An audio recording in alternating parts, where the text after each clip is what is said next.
Good morning, good morning, good morning. How's everyone today? Yes, this is Spirit Journey. Good morning. Today is Saturday, December 5, 2020, and the time is now about 6:23 a.m. in the morning. I've been up now for close to an hour. Yeah, I had to, I woke and got some things done. Have put some food on the stove, and it's raining right now, so I guess I'll be staying indoors. Yep, but it's all good. It's all good. And as you see in the title, hey, today is my birthday. Yes, it is. Yes. Boy, I thought it would never come. Oh boy. Oh, and I have something on the stove, so the phone, the timer is going to ring in about an hour. Okay, so let me begin. Yes, just want to share with you all that today is my birthday. I made the big 5'8". Yes, I can't believe it. I can't believe it. Oh, wow. I thought it would never come.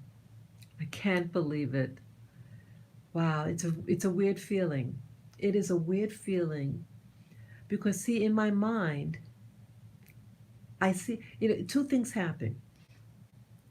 Um, I feel like I'm in my 30s, 40s, and sometimes start to act like someone younger. I feel younger. My voice seems younger. And then kind of reality hits, and maybe you get some aches and pains, right? I'm being real. And you look in the mirror after, yeah, I'm 58, and wow, wow, I'm like the age like of my mom, like when the age range that I remember her by, growing up, when I was really uh, involved with everybody, she was in her 50s. And I think about me and compare her with my mom. My mom is still alive, and the responsibilities she had. I forget what age she was when I went in. Let's see. Um, yeah, she was. Let's see. Oh, I'm trying to remember because I went in the military at. Let's say I was 25 when I entered the military. So let me see. She's 33 years older. 25. Okay, so she was around my age when I went into the military. Okay, but this is like the age range that I really like remember her by, and thinking that wow, she's older, and she had all these children and a husband, so here it's just me, my little pack here. Yeah, my little doggies are here. This is Lily girl, little Lilac, and Labby boy. Holly see him, yeah. Yes, and so I just want to do some talking and sharing with you for today about my birthday, how I feel. Uh, it is weird. Wow, I thank the universe for my birthday, the big 5'8". And yeah, a lot of women, we start to feel like, oh, we gotta hide our birthday, things like that. And it's something what they put on women. They make women insecure about their birthday. And we shouldn't feel this way. And I think what happens with women that see culturally, it's all cultural, and that your value in society, to many societies, is that you are um, uh, objectified sexually, and so someone that's 58, you're no longer a sexual being, so to speak, and so as you get older, your so-called sex appeal, you're not able to have children by that age. You know what I'm saying? And so your so-called value decreases or attractability. And that's wrong. That is not true. I feel more I feel more comfortable in my body at this age than when I was in my 20s. I was extremely shy around people. Um, and I wore things that covered. I also was very, very skinny, very, very skinny. And I always was self-conscious about being skinny because my clothes didn't fit well, and I couldn't fill out my clothes, and so I was always self-conscious. And someone of my thinness should have been a little shorter so I could fit into the clothes. So someone my height should be fuller. So, because I needed clothes with length because my legs and arms were long than the the standard clothes. But yeah, I now sometimes wear things more, showy. I'm more comfortable in my body, and I'm very thankful. Yeah, something I might wear something. I say, I'm gonna wear. I bought. I think it was 2017. I bought some very, showy like tops that were very showy. That had the back exposed, things like that. Um, just to say, it's okay to be me. It's okay, and it's okay to be you at any size, or shape. Love you and love your body, you know? And that's basically what I try to teach now on my videos. I mean, I say a lot of things, and some of the things could be controversial to some individuals. Yes, good morning, viewer, good morning. But yes,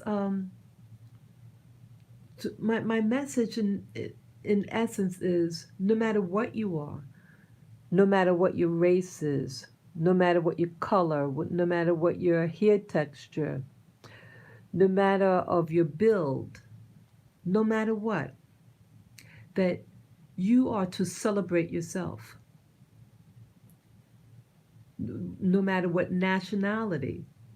Celebrate it. Celebrate the you. See, true liberation and celebration is inclusive. It's like when you do have a birthday or birthday party, you want everybody to come, right? That it's about sharing a part of you with others.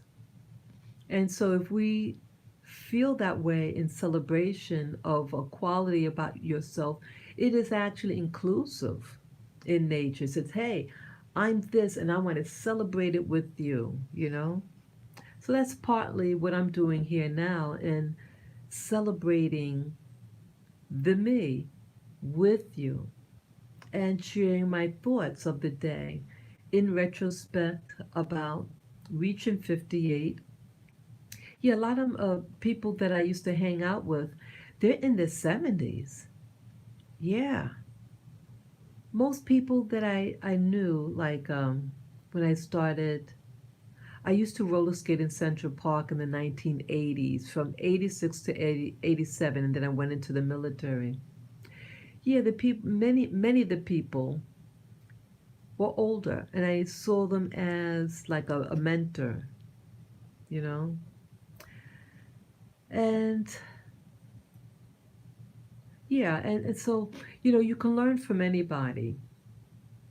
And sometimes people who are mentors, so I've met, I'm really thinking about a particular person when I say that a betrayal. See, sometimes, even the so-called best of us, we make mistakes. And see, none of us are perfect. And as I reflect on that one person, they too had to go through a process and self-acceptance. And they came from a very, the foster care system, abandoned at birth. And um, even though she was much older than me, she was maybe 19 years older than me. Yeah, I was in my 20s. She was 40 or in her 40s. Sometimes even the best of teachers that they have weaknesses, and you may remind them of something that they didn't have growing up. And so I caught with that individual that they were jealous that I still had parents and siblings, and they lived in a house, a big house.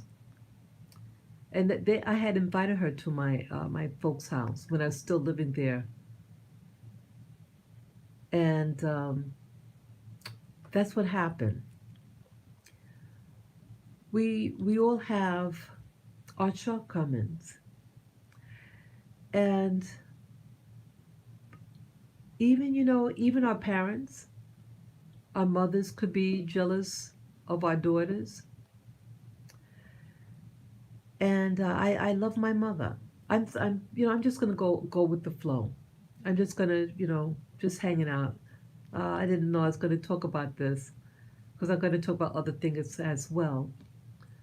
Um, when I entered the military, I like to write, and I would write home. I wrote my siblings, and none of them ever wrote back. But I'm type. I like to get things off my chest, and I shared with them. I shared with my mom the things I experienced. What I saw. Like I wrote a letter about my Egypt experience and what it looked like. And it turns so I thought I was sharing. I've never been to Africa before. When I went there, our ship uh, ported there. And I told her, what I saw and what it reminded me of. And I was just being descriptive, letting her know what I felt. I share my emotions with people just like what I'm doing now. And it turns out that she was upset with me. And the I think when I came back or visit something, and she started like yelling, like reprimanding me, like, "Oh, how dare you say that? It looks like you said it looked like such and such. It looked like back home, the shopping area. I used to live near Jamaica, Queens, and how the stores are set up. It looked just like that. And so that's all I said. And I didn't mean anything pejorative. I was just saying what it looked like. Here is, an old place like Egypt, and to see that it it looks just like back home, and that's all. But I see that it was the tone and everything, and as time went on, that the same type of outburst that they would have, like there used to be this class bully, and this years later, this that was in elementary school. This oh no, junior high school. This bully, and many years later, maybe 20 years later, uh, I go to a movie theater with a family member, and when I turned around, I was waiting online with this family member, and I see this bully, the class bully, right behind me, and they had a child with them, a young child. I could have been in my, oh, how old? I had to be in my 30s. Yeah, early 30s. Yes, I was in my early 30s. And I didn't expect to see her. And a flood of emotion I felt inside, anger. And I'm ashamed about it now. And if I could apologize, I would apologize to her. Um, but I rolled my eyes and I turned my back to her. And I told that to my mom. It was a group of us. We were watching TV, and it was just something. I was relating the story to her, and she starts yelling at me, "How dare you!" Blah blah blah. And I went, "Oh boy, what's the class bully?" And blah blah, you know. And I realized in hindsight, and there were other events of my life, uh, having problems on my job and relating to her. I was venting about a job situation and another outburst. And I wondered, boy, where's this coming from? And I realized I think she was jealous of me. Something like waiting, trying to find excuse to hurt me. And I was very surprised because she was my idol. My mom was my mom, who I highly admire and respected. And I like to tell my mom anything, whatever's in my mind. I felt comfortable to share with her. But there is something else about shame and anger. So I know she was angry about me. Now, in hindsight, um, she had found something in my old room where I used to sleep growing up. Again, as I shared with you, I used to write. I had like a diary and I just write because I couldn't really talk to anybody about my feelings because when I did, really my mom, I always felt close to her and share with her my thoughts. And she evidently had found something that I wrote that was offensive to her. I grew up feeling I was very uneasy about my race. My race, I had race issues with her, with myself, I should say, not her, with myself. Good morning, viewer. Good morning. Yeah, I had severe identity issues, and I wrote in essence what she told me. What she said that what she's read, what she said I wrote. Now I don't remember ever writing anything, but when she told me what it said, in essence, what it said, yes, I did feel that way at that time. Uh, I I felt self-conscious about. I was experiencing growing up an awakening about racism and living in a household of three colors. My color was brown. My father's color was black, and my mother was white in color. My mother is a mixed race. She's not white, but I thought she was white growing up. Again, you don't ask your mother what your mother is. Your mother is your mother, but she is a mixed race. But I always saw her as a Caucasian. But either way, I used to feel that she should not have married my father because it put an issue, and I'm ashamed of that thought. But I'm being real, and no way do I feel that way. I'm very proud of my black/African blood. I'm very content in that. Very, very. But as someone in their teens, maybe early 20s, like 20 or something, um, the racial climate was very strong, and I tried to talk to her about it. And when I did, she walked away from me. I said, "Mom, I'm having problems with these race issues that are coming up." And she looked like she wanted to cry, and she just walked away from me. So at that point, I realized I can't talk to her about uh, things of this nature. She didn't feel comfortable with it. So that's probably when I was writing out things, you know, and it turned, and I found out years later that my father used to rummage through my room and go through my things. I found that out. I felt violated by that. Yeah, it was a lack of trust and everything in the household. People knowing your secrets, people going through your things, people not respecting your boundaries, and that's what I lived under.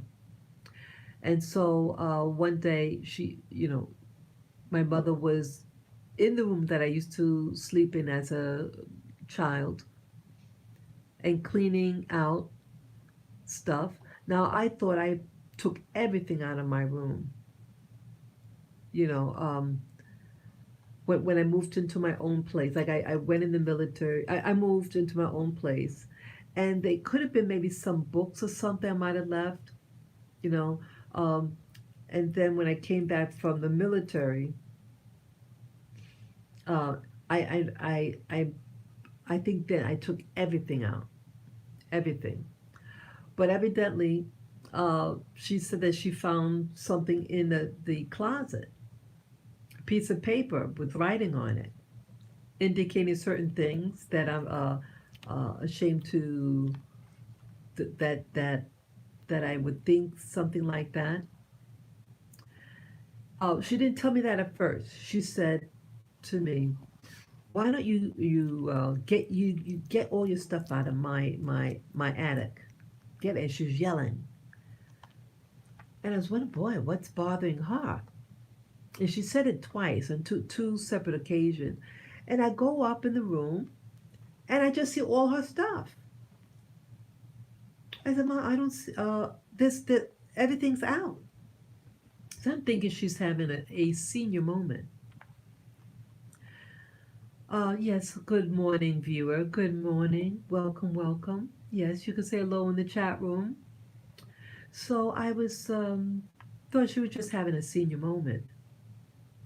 And then finally, some time later, she tells me what it is, what she read of some paper, and that she believed that I left the paper in there for her to see. And I said, and I was honest with her, I said, "I don't ever remember writing something like that, but yes, it is true. I used to think that way.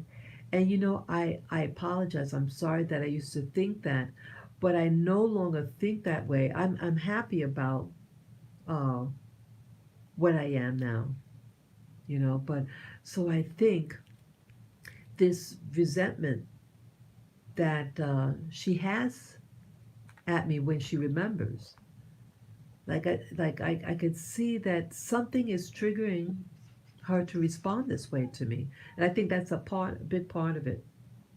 And I think it was 2 years ago. I went to visit her, and I told her, I said, Mom, I'm sorry. I remember you had shared with me this paper that you found, and I in no way would leave something like that. I said, yes, I remember I did have a diary, but in no way would I leave one piece of paper behind. Uh, and that I embrace that part of me. And I'm proud of it. I'm not ashamed of my race. So I'm glad, I wanted to tell her that because, you know, sometimes we may say things and it still may sting on a person. Or let's say something of a sexual nature. Let's say uh, things of a sexual nature. a molestation, that also could be bothering her as well. I'm really surprised I'm sharing this on this beautiful day, but it's really a time of reflection and everything, and uh, we make mistakes. And sometimes we make mistakes. We may say things or do things, um, and someone else get affected by it. And how one may wish that they could make things better and erase an event as if it never happened. I was also thinking this morning, actually a couple of days ago, it's on the same vein of how we may say something or something happens, or let's say someone read into a diary or stuff like that. Yeah. Um, one thing, if you're going to read someone's diary, be careful what you read. So if you are a parent or a guardian of someone and you rummage through their personals and you find a diary or something,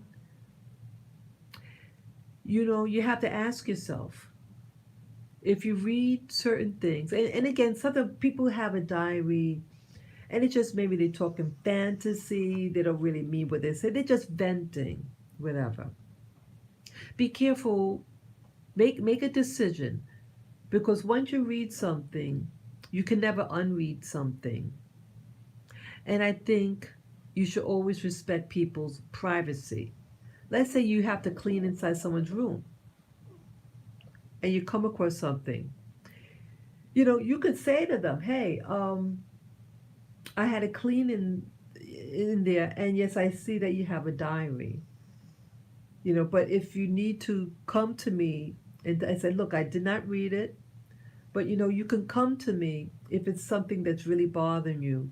I rather you tell me, and that we can deal with this together, than having you deal with it alone and someone else read it and embarrass you, or you embarrass them, whatever." You know what I'm saying? But either way, yeah, I was thinking back on, it was something, sometimes with young people, like I was in junior high school and um, I was very insecure. Um, it was a very diverse junior high school. My elementary school, 99% black and Western. It was very American. But there were black West Indian people there as well. But my junior high school had everything, everything, everything. All different. You had whites, blacks, Hispanics, uh, South American people.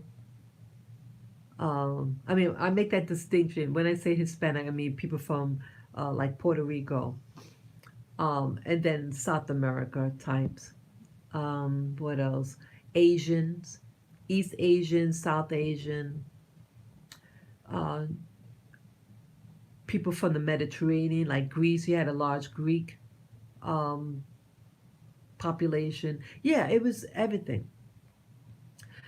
And one day, this guy, he was I realize now. I realize now, and um, he was bothering me, and I hit below the belt with my words. I regret it. Um, Especially say words that you don't know what they mean. And if I could, I don't even remember I don't even know the guy's name. But to this day, it just came to my memory, and I realized what I said. And I'm ashamed. And I was thinking about it like 2 days ago. I think I started to cry. I was realized words are like poison, can be like poison. And once you say something ugly to someone, you can never erase it. And I real I think what happened with I think the guy had liked me, and he's from a different community from where I'm from. And I think in that I didn't understand. I felt threatened. I didn't understand where it's coming from. And I was extremely shy. And I said what I said. And I just remember that he just looked at me. And that was it. He never bothered me again. But years later, when I remembered the incident and I remember what I said, oh my God. Oh my God, I felt awful. But as time went on, I got challenged. And I started thinking, wow, I mean, I'm too embarrassed to say, and some things you shouldn't say, repeat. But that those words will haunt me of friends, a friend that I had, and the betrayal of that friend by their actions.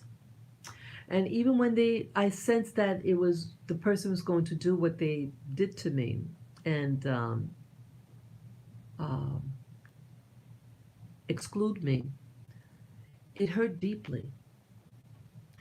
And events like that, there were four, I think it's actually four different occasions. Yes, it was four, about four. An incident that happened around 1982, 85, 2003. I even remember the dates, 2003. And I think it was one more.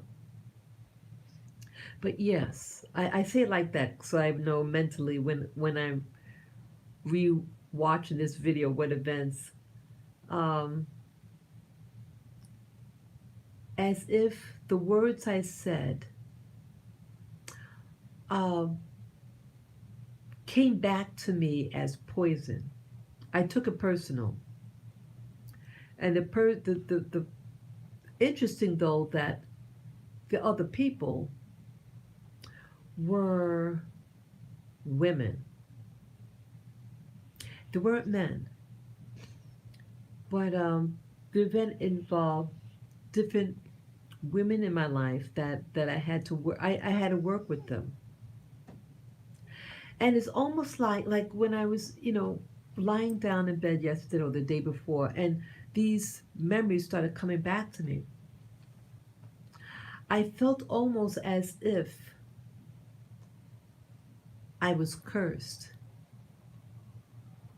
That here I only said what I said once. Once that it doesn't make it any better, but how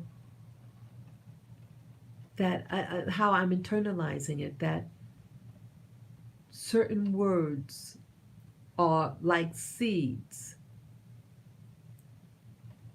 and it grew into a tree, and it grew seeds, and the seeds blew, and it came back to haunt me. And because I started thinking, wow, why is this happening to me? I said, I love these people. I care about them. And the words I told the guy was something I thought like it's just a word. It had no meaning to me, but it had a meaning.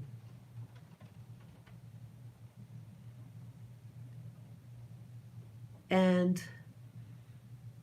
It doesn't matter if you don't know what something means. Words are words, and words have energy in it.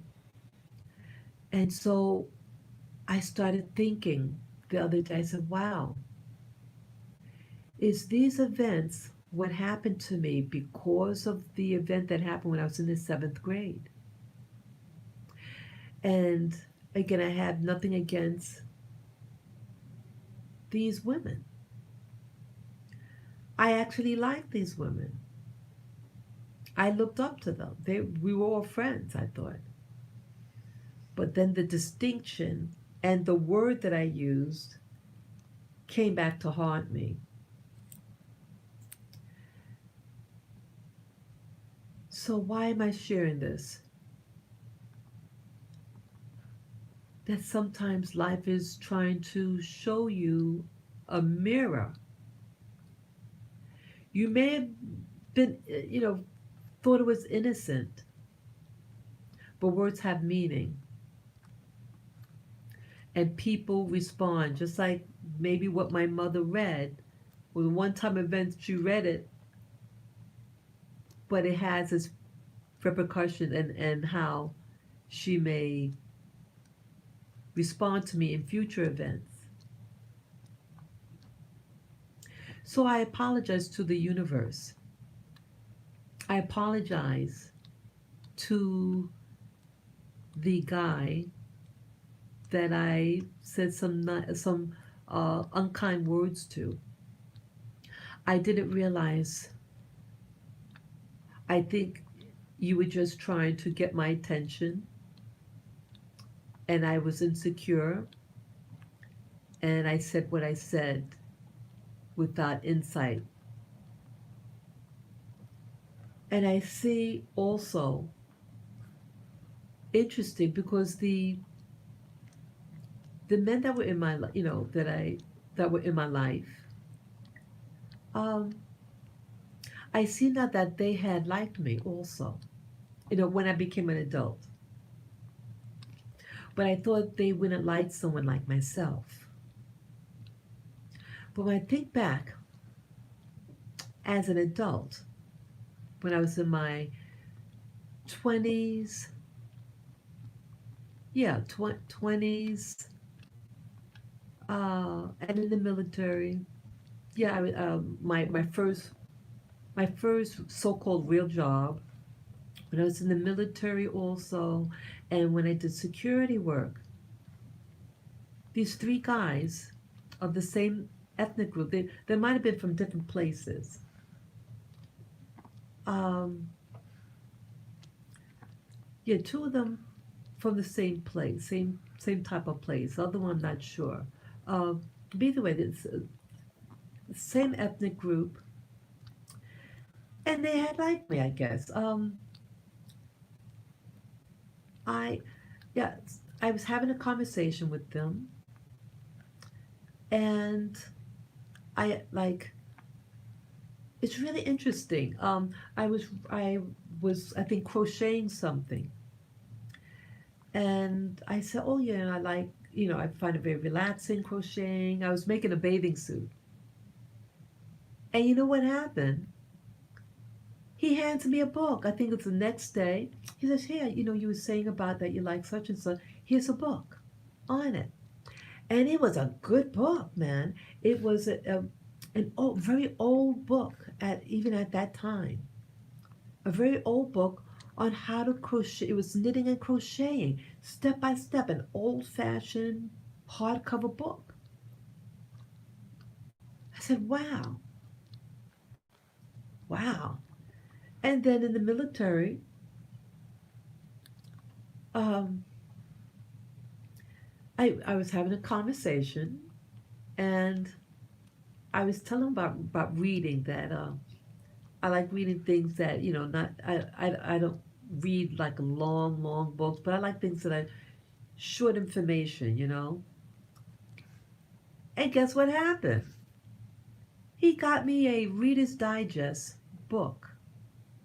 He said, "Yeah, you were saying that you like such and such. This one had little stories and little short." Yeah. And then the last individual, I was doing security work. Little guy, sweet little guy. I was in my early 40s and he's 19 years old. A sweet little guy. This was his very first job. And he used to tell me how, like, he was carrying this magazine called The Economist. He said, "Oh, I read The Economist magazine. The Economist magazine is one of the top uh, periodicals for people in business, people who study the economy. It's up there. It's headquarters in Britain." And he would tell me things, and I realized he was trying to impress me. Yeah, I saw him as a like my son or a nephew, and we used to talk a little bit, and his night like he knew something was going on with the company in their hiring practices. He had that same naivety that I had. um, he said, they have all the such and such people working on this floor, but all the blacks on the other floor. he just he and what's embarrassing was that I said the same thing to myself. I uh, had arrived at the job site, and I noticed how they had it separated according to ethnicity slash race. And it was the first day on his job, and he approached me, and he was really like he almost looked like the guy on Gilligan's Island, the skinny guy. He was maybe like my height, or even a little slightly shorter, but that type of persona. Really sweet guy though. And he said, "Hey, they have all the such and such people on this floor and all the." To me. And we're two different colorings, uh, but I think back on him, and I try to encourage him. I said, yeah, he shared with me that he had graduated the year before, and he was to get internship. No, I'm sorry, what do you call it? Boarding, I think called a boarding school. Oh, I forget that name. What is the name when a prep school? That's the word, prep school. He said he was given a scholarship to go to prep school, and but he decided he didn't want to go. He procrastinated, but so I told him. I said, "This is your first job here." I said, "You don't want to stay here," because also at that time, this was like in 2003, and I told him. I said, "Look, I'm in school now." I said, "You still have a chance." I said, "Go back to that teacher. Tell them you made a mistake and that you want to enter the school program, the boarding school program, and if it's still available to me." Oh yes, yeah. I saw him like a son, a nephew, a mentor.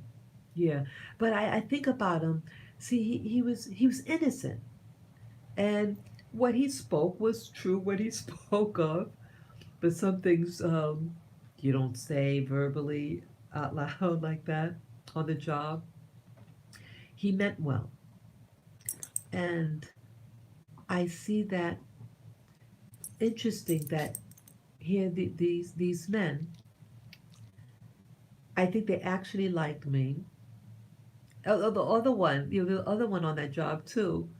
That actually I had a crush on him. This other guy, and oh, I thought he was so handsome. Oh God, he was so hot looking. He was, yes, he was. He was a little shorter than me too. He had a thick body, and I remember I had to go to the job site, and I was wearing my civilian clothes, because we always there, in our uniform at the site. but I had to go there for something, and I was in my civilian clothes, and he's looking, he says, "Wow," and he was talking to me, and then he puts his hand on my shoulder and he leaves it there, and I was like cringing, you know, because I'm not like a physical, like some people are physical, when they talk, but I'm very reserved. And even though I liked him and I had a crush on him, but I didn't want him to keep his hand on. Oh God, it was hard. Um, I think back and laugh about it now, but yeah, I liked him a lot, and yeah, I had gotten let go from the company, and yeah, because an event that happened, how words could, how I felt that I almost like I was cursed. Oh, that my timer. You heard that? So let me go get the timer. God, I have to get the. Sorry. Let me maybe I can set it up here. Because I don't want to bring it in the room. How to keep this? Let me just put it there. I have to go get the turn off the timer. I'll be right back.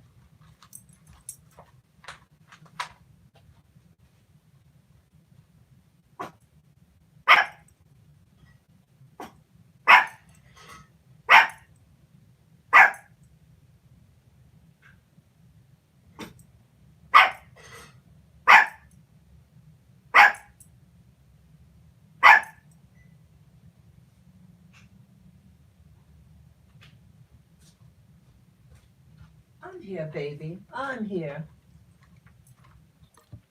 It's still not ready. I'm cooking, have something on the stove that's cooking. I put it on for an extra 10 minutes. Yeah. You have to get back down. See that she's barking. See that? See that? Yeah. So I'll put you down on the floor, baby. Come here. Come here. I'll put you on the floor.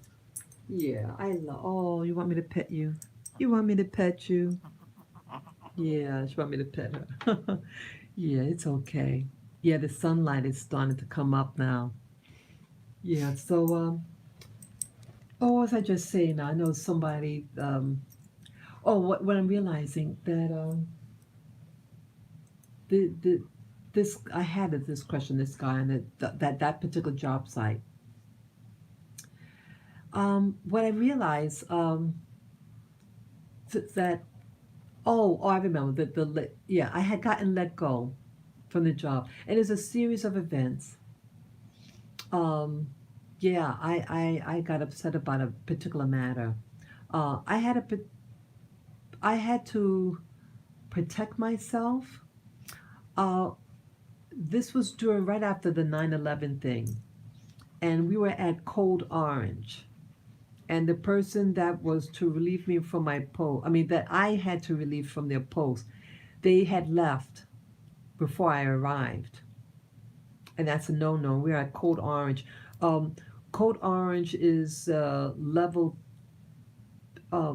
is one below red. Red is the highest, and we are Code Orange, and it left the spot vulnerable, and I took it personal.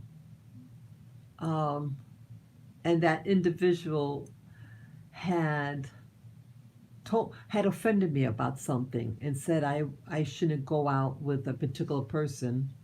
I mean, I was very much into my studies then, and I would work, do my job, and leave and race to school. That's all I did back then. And there was a person that worked there. Uh, he relieved me of my post.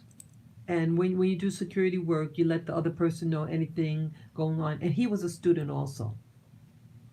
And he was of a particular ethnicity, like the others. And when the girl said to me, "Oh, I can't go out with that," now I wasn't interested in him. He was very respectable, a very respectable man. We were both students, and that was it. It was a completely professional work relationship. And when she said that, I shouldn't go on a date with them. I took her response as being biased, and I never forgot it. But yes, she was flirting with someone else. So I thought she was putting me, because the guy that she's flirting very hard with, um, he was half of that particular ethnic group, and I was in the room when she was doing that. I could get in trouble too because I'm physically there and I didn't say anything. When you're sexually harassing somebody, um, the people in the room could be charged with it also if they don't speak out. So I was afraid of that also. So I I had gotten I had a report when the person didn't relieve me of my when I arrived and she left her her post without being properly relieved. I had to file a report to cover my behind. Because anything was missing, anything. This was at a bank, a major, major bank in New York City. And if anything's missing, there was a lot of theft also going on in the building. And I had to cover my behind. So, in a nutshell, the office had liked the girl, and they hated me for that because now it outs her for what she's doing. I never said anything about her comment to me um, or the harassment. I kept that quiet. But it eventually haunted me. I took a person because of what she was, and I thought she was being biased against me for being outside, not of her group. But it all ties in about saying something as a like a 12-year old, and how maybe the word, even if as an adult someone could actually say something, do something to you, it's almost like it's like what do you call it, karma, a karmic event, and that it continues, and you have to get to a point and say enough is enough, and maybe address the issue and say, I'm sorry. So yeah, I'm looking at you, the little girl there, she's looking at me. Yeah, so I just felt I needed to say this. I didn't know I was going to say this for this happy birthday of mine. But see, those gentlemen, I was sometimes people when with men, they don't know how to really express. They're shy themselves, and they might cover up how they really like you. But some of them could be, could tease you. Sometimes, oh, they say, oh, I had this book for you, like those other two gentlemen. But I didn't think that they could like someone like myself. I was just very shy, you know. Um, so it just hit me the other day, these thoughts, and I was putting them together. Um, but anything could happen. So I want to apologize for my naivety, um, and words sting, and for those women, you know, you can love. So, oh wow, I remember the other person in Hawaii. She was even more blunt. It's almost like someone knocking on the door. Yeah, a woman in Hawaii, and I had spoken to her over the phone. We were co-workers, and she was to be my trainer in retail. And she sounded really, really fun. I really liked her over the phone. And one day I had to, report at the company, uh, at the time where she was to train me. She sees me, and she hates me immediately and says a racial slur to me. I just didn't take, and she did it in front of a particular person that was in the room. And so she was letting me know that she's on somebody else's side. I couldn't believe it. And ultimately, it led to a series of events. Um, but I think back on it, wow, the person had such venom towards me on that job in Hawaii. And again, she doesn't know me. I don't know her, but we spoke over the phone, and everything on the phone was pleasant. But because of my race, and this person's part from that other group, she's half Hawaiian and half of that other particular group. And I felt, I said, wow, I'm just, all these pieces are coming together. It's like someone knocking and pounding on the door. It's like a karmic debt. I have to go get this now from the the oven. I mean, the stove top. You heard it, it rang again. Yeah, this, yeah, let me just put it on holds. Wait a minute, I'm just gonna put it on the side here. Just run. It just take me a second.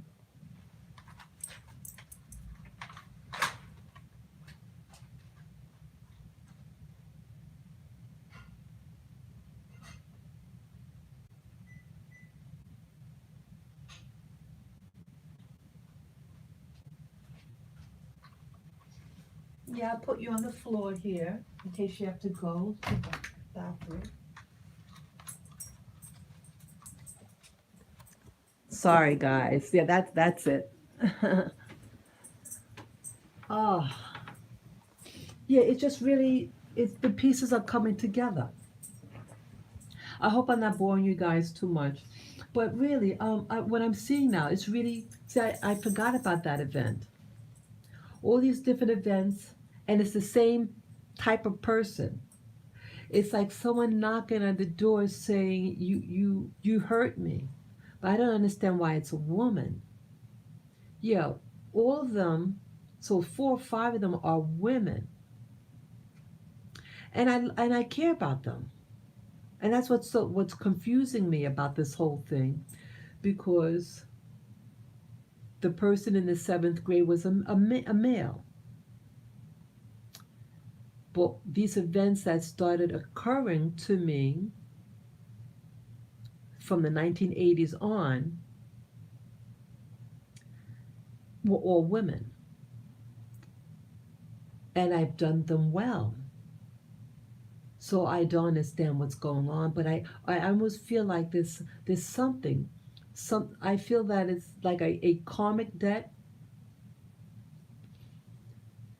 that I have to pay. And I'm wondering what it is.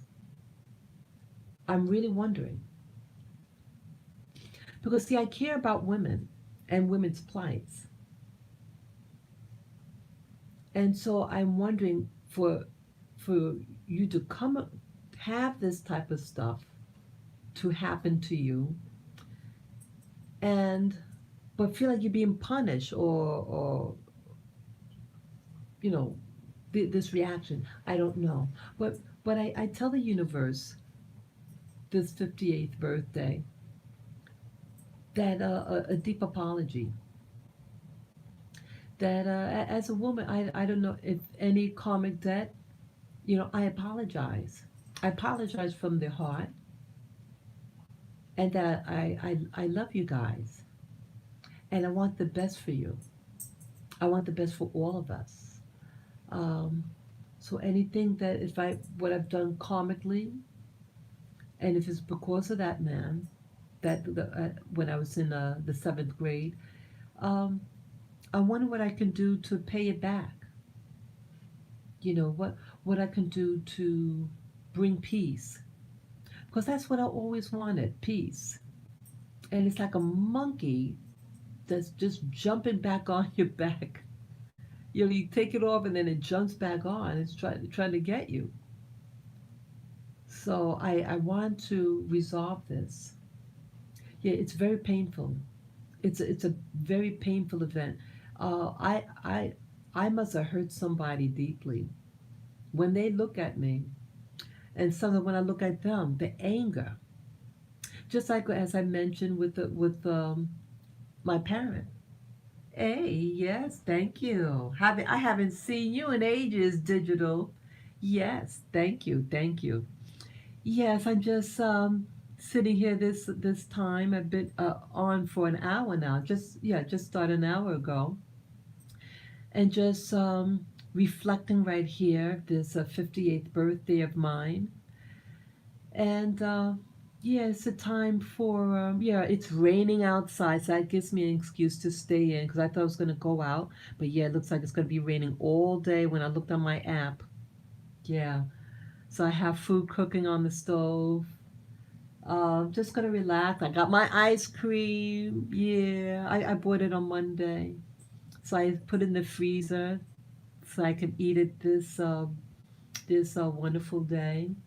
Yeah, yeah. I apologize, universe. Yeah, if I um yeah I see how like how my mom is at times. Ah, yeah. Yeah, thank you. Yeah, it's outdoors. That's the window. Yeah, thanks. Yeah, I hope you're doing good where you are. What state are you from? This is New York City skyline. How about you? What city you're in? Digital. Yeah, so yeah, I'm really reflecting back on the people.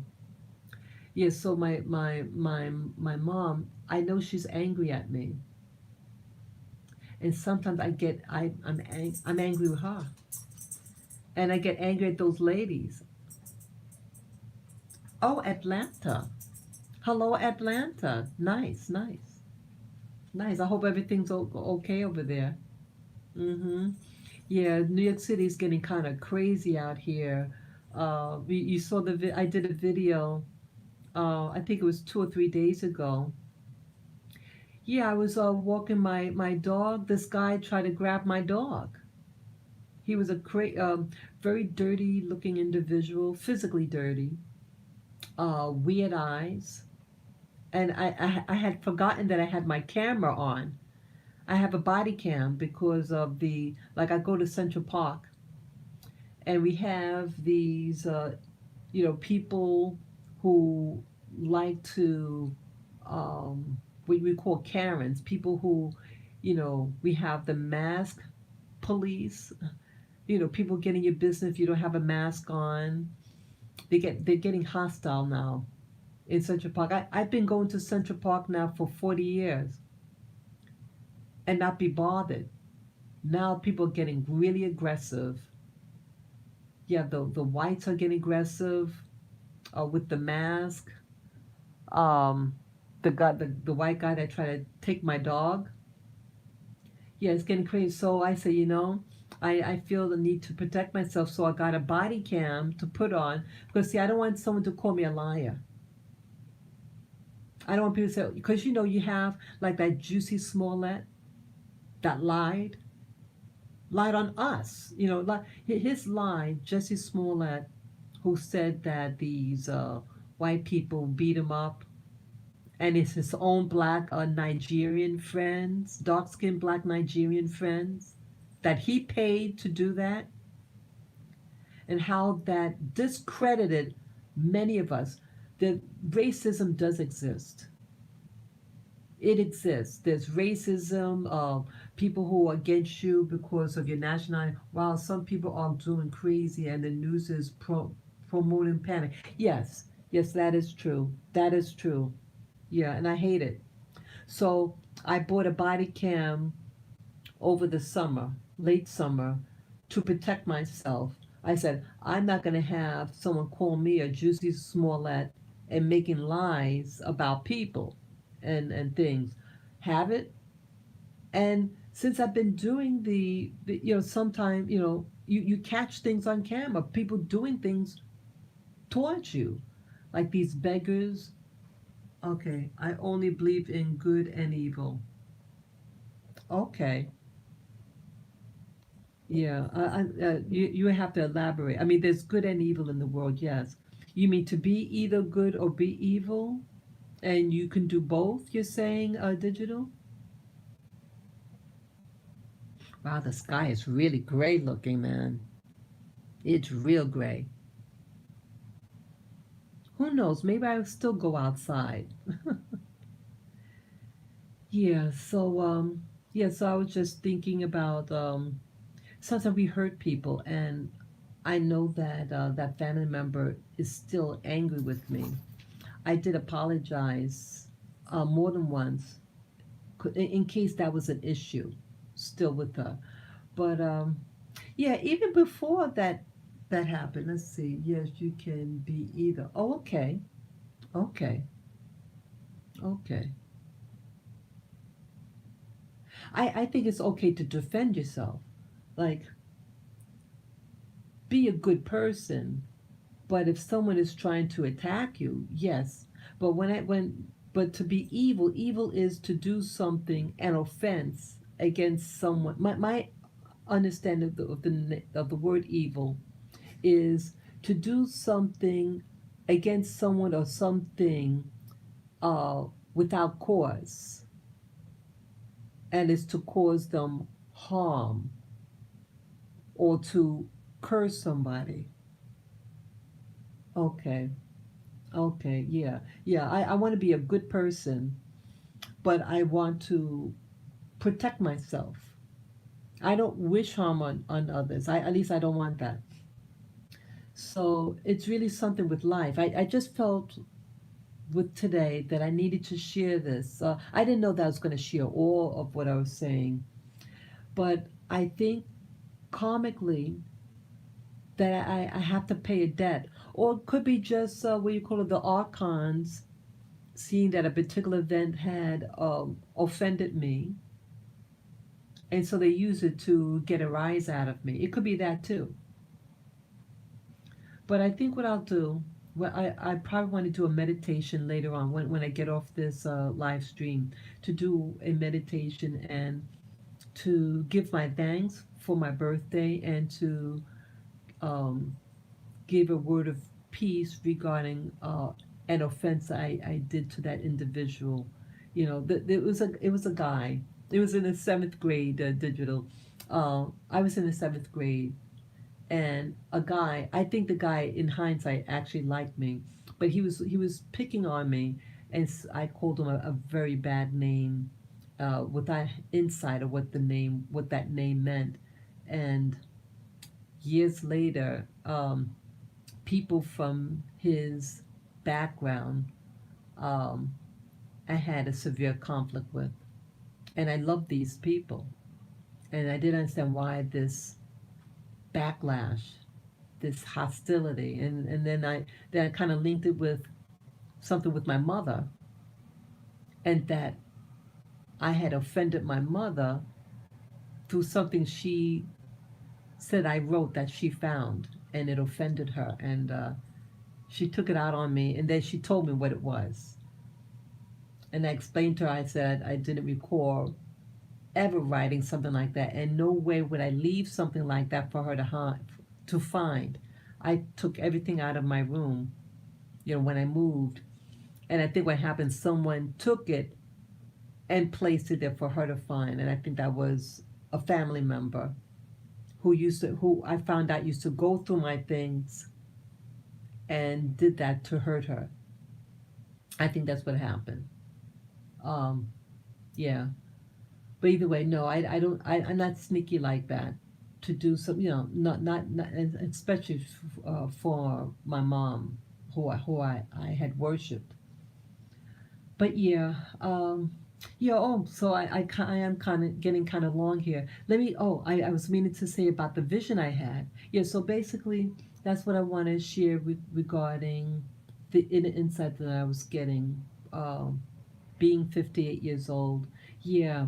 um, no matter what age you are, uh, be be your personal best, and reflect. And if you offended someone, it's time to try to make amends. If the person's not alive anymore, maybe you can do a prayer.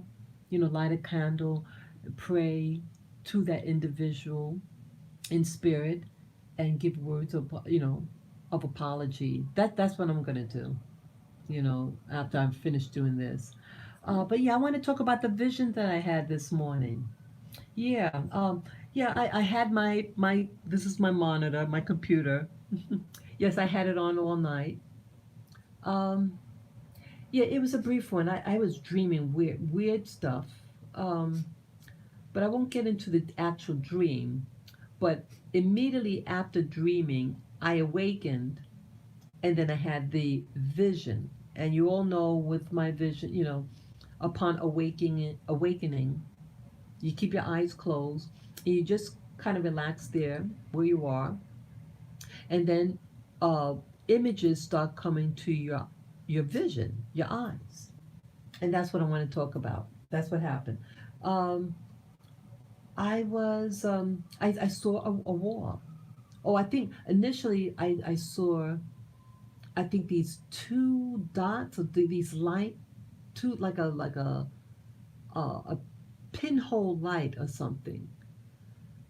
And I know I saw something like that before. It's like when you see those two lights, like a pinhole light or dots, that over there, that's an image is going to appear over there. And that's what happened today. I know there was some pattern of lights.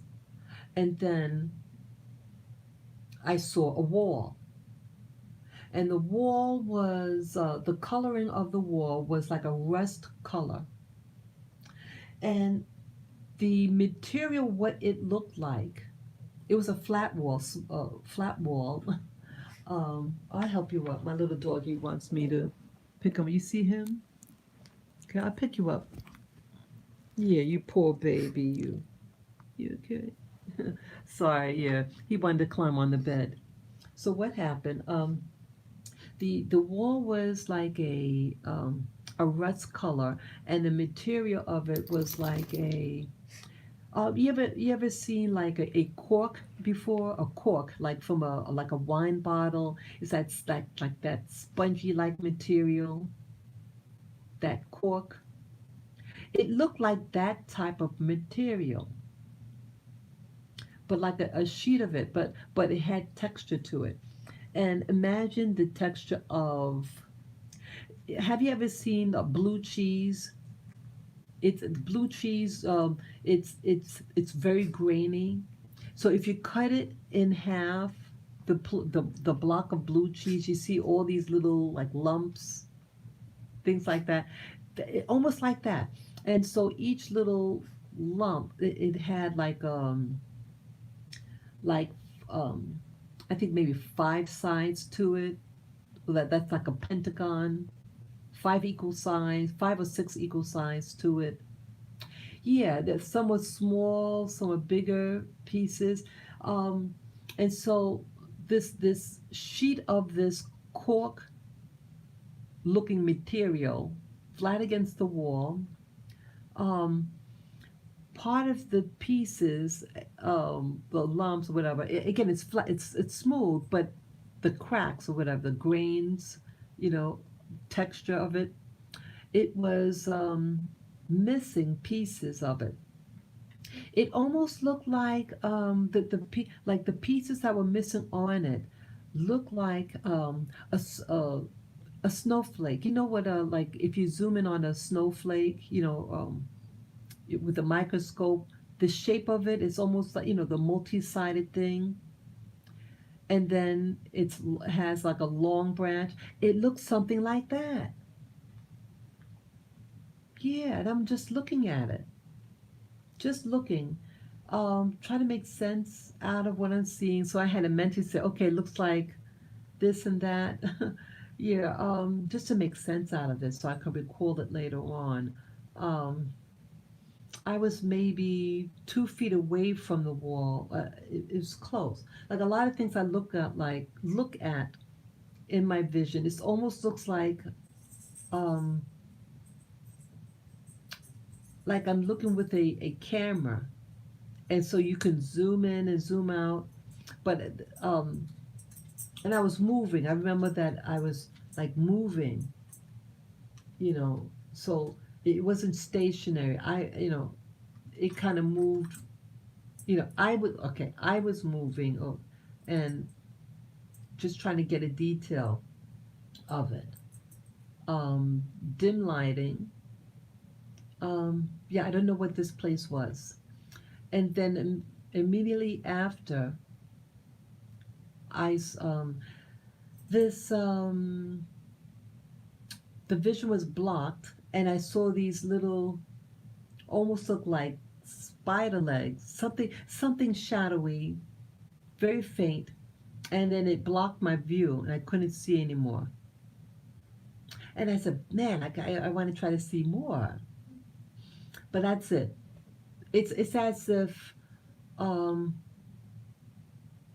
because I'm in that state, like the, because I made mention about this the other day, when you're dreaming and then you're coming out of a dream or sleep of your awake state, there's like a bridge, or a chasm in between, and at that chasm or bridge, you have access to other realms or dimensions or places. You get to see things or experience things, and that's what's happening.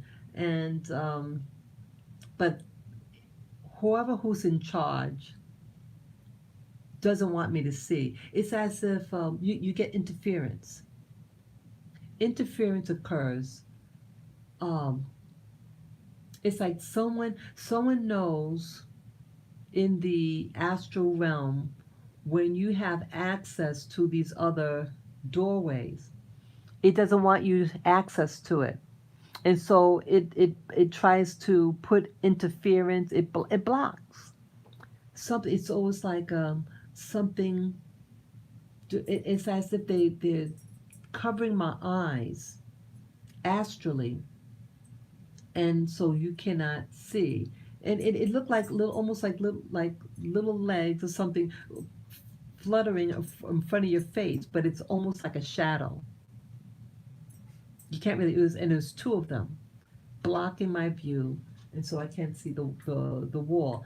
And I don't understand. Maybe viewers, you may know. I mean, those of you who get this far on this live stream, I do not understand why, when I have these visions, why are they usually a wall? I mean, I don't. Who stares at a wall? But it seems like a lot of these things, when I awake, it's so it's not like it's a person or scenery. I mean, I've seen people and places, but generally, it's a lot of things like looking on the surface of something. And I don't understand what the significance of that is. And those of you who understand about the astral world, or this part of the world that I've been experiencing now since 2017, please explain for me. I want to see more than just a wall. I want to understand what this world is. There's more to this world, folks. This is a big, big universe. And so that's why, like, when I watch the news, like, I am a sensitive person, and I am sensitive about the things that's happening with the election, and people getting hurt and people rioting. I believe in peace and love for all of us, regardless of your background. And I don't want, this country. I love my country. It's far from perfect, but I don't want someone to. I don't want war. I don't want that. And here I go out to the park, and again, and weirdos trying to take my dog and all this stuff, you know. So, um, understanding. I want understanding. But yeah, so back with the vision thing, that I want to get understanding about the things that I'm seeing. Uh, I don't know where to go to find this understanding. That I don't know. Gotta be gotta be something. Hey, thank you. Thank you. Yes. Thank you, Dee Dee. Yeah. Yeah. It's wonderful. Yeah, I just wanted to share this, and I may do another live video later on. I mean, this is impromptu. You know, my early morning visions I do. I might do another one. On showing my face and everything, and talking to you guys. I might do that. Yeah, because it's Saturday. It's Saturday morning. Yeah, I might just do that. Yeah. Um, yeah, this is a December 5. I'm a what they call a Sagittarian. And what else? Oh, that's my little dog. I thought something. Sorry, but I hear my little dog making noise. Come out of there. Where are you? She must be under the bed. I thought that was the computer making the noise. Come over here. I'll pick you up, baby.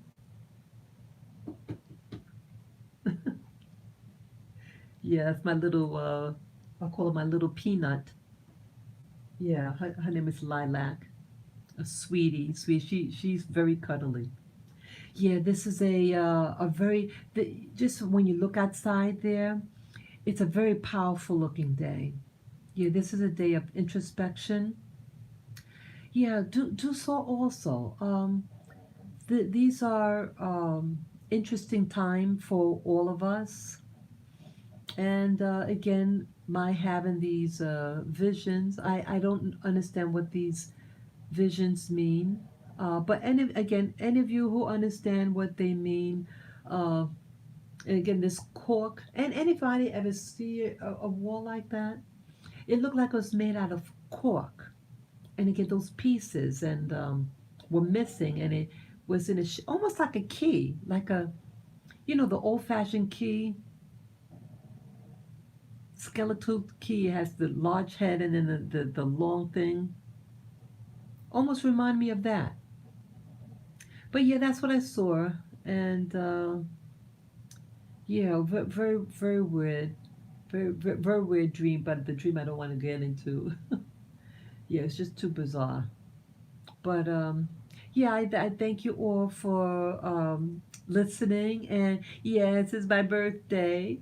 Yeah, yeah, and yeah, so you can share this video with friends, family members, and you could subscribe to my channel, Spirit Journey. And I do have a PayPal Me account.